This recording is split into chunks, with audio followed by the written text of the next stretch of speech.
Hello नमस्कार. होळी रे होळी पुरणाची पोळी.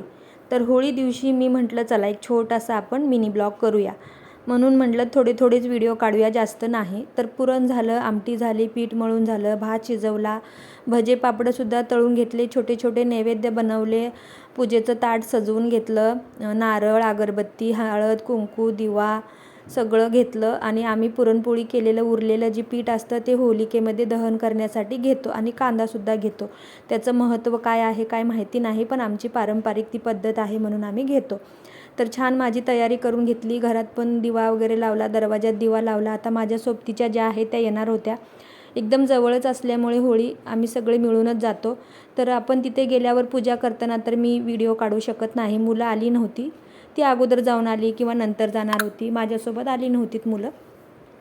पण आता खरंच आपल्या मोबाईलमध्ये व्हिडिओमध्ये कुणाला घ्यायचं किंवा नाही घ्यायचं खरंच आता खूप अवघड झालेलं आहे. तर मी व्हिडिओ काढते, त्या व्हिडिओद्वारे मला काहीतरी फायदा असेल म्हणून. आमच्या इथे तर कुणालाच आवडत नाही, खरंच हा माझा आलेला अनुभव आहे. तर उद्या ग्रहण आहे म्हणून एकदम थोडंसंच पुरणपोळीचं नैवेद्य म्हणजे जेवण बनवलं आणि तिथून आल्यावर जेवलो. आता उद्या सकाळी ग्रहण 10 वाजल्यापासून वेद असणार आहेत म्हणून जास्त काही जेवण बनवलं नाही, एकदम थोड्याशाच पोळ्या बनवल्या. तर व्हिडिओ कसा वाटला, धन्यवाद.